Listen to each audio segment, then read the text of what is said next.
श्रवण कुमार कथा। पौराणिक युग में शांतनु नामक एक सिद्ध साधु थे। इनकी पत्नी भी एक सिद्ध धर्मपरायण नारी थी। कहानी उस समय की है जब शांतनु और उनकी पत्नी बहुत वृद्ध हो चुके थे और उनकी आंखों की रोशनी भी चली गई थी। इन दोनों का एक पुत्र था जिसका नाम था श्रवण कुमार। श्रवण कुमार बहुत ही सरल स्वभाव का व्यक्ति था। माता पिता के लिए उसके मन में बहुत प्रेम एवं श्रद्धा थी। वो दिन रात अपने माता पिता की सेवा करता था। अपने माता पिता का बच्चों की तरह लालन पालन करता था। उसके माता पिता भी स्वयं को गौरवशाली महसूस करते थे और अपने पुत्र को दिन रात हजारों दुआएं देते थे।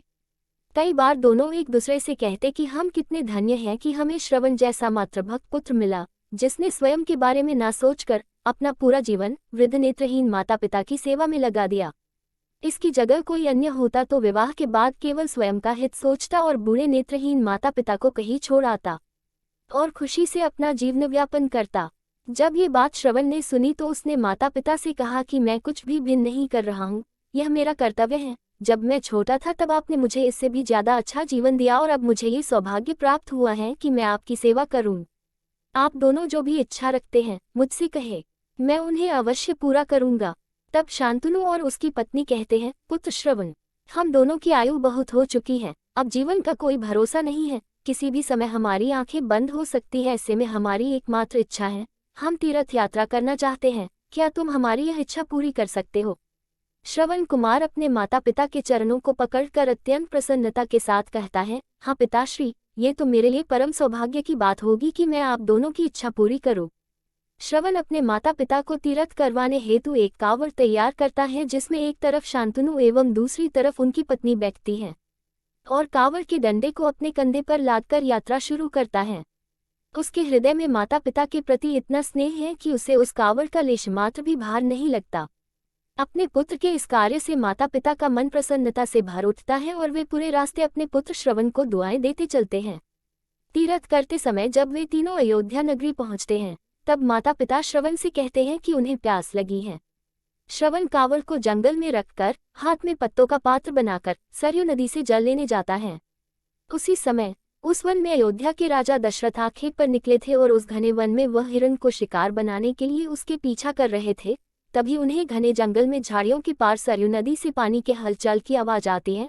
उस हलचल को हिरण के पानी पीने की आवाज समझकर महाराज दशरथ शिकार के उद्देश्य से तीर चला देते हैं और उस तीर से श्रवण कुमार के हृदय को आघात पहुंचता है, जिससे उसके मुंह से पीड़ा भरी आवाज निकलती है, जिसे सुन दशरथ स्तब्ध रह जाते हैं और उन्हें अनहोनी का एहसास होता है और वे भागकर सरयू नदी के तट पर पहुंचते हैं, जहां वे अपने तीर को श्रवण के हृदय में लगा देख भयभीत हो जाते हैं और उन्हें अपनी भूल का एहसास होता है। दशरथ श्रवण कुमार के समीप जाकर उससे क्षमा मांगते हैं। तब अंतिम सांस लेता श्रवण कुमार महाराज दशरथ को अपने वृद्ध नेत्रहीन माता पिता के बारे में बताता है और कहता है कि वे प्यासे हैं, उन्हें जाकर पानी पिला दो और उसके बाद उन्हें मेरे बारे में कहना। और इतना कहकर श्रवण कुमार मृत्यु को प्राप्त हो जाता है। भारी हृदय के साथ महाराज दशरथ श्रवण के माता पिता के पास पहुंचते हैं और उन्हें पानी पिलाते हैं। माता पिता आश्चर्य से पूछते हैं, उनका पुत्र कहाँ है? वे भले ही नेत्रहीन हो पर वे दोनों अपने पुत्र को आहत से ही समझ लेते थे। माता पिता के प्रश्नों को सुन महाराज दशरथ उनके चरणों में गिर जाते हैं और बीती घटना को विस्तार से कहते हैं। पुत्र की मृत्यु की खबर सुनकर माता पिता रोने लगते हैं और दशरथ से उन्हें अपने पुत्र के पास ले जाने को कहते हैं। महाराज दशरथ कांवड़ उठाकर दोनों माता पिता को श्रवण के शरीर के पास ले जाते हैं। माता पिता बहुत जोर जोर से विलाप करने लगते हैं। उनके विलाप को देख महाराज दशरथ को अत्यंत ग्लानि का आभास होता है और वे अपनी करनी की क्षमा याचना करते हैं, लेकिन दुखी पिता शांतनु महाराज दशरथ को श्राप देते हैं कि जिस तरह मैं शांतनु पुत्र वियोग में मरूंगा उसी प्रकार तुम भी पुत्र वियोग में मरोगे।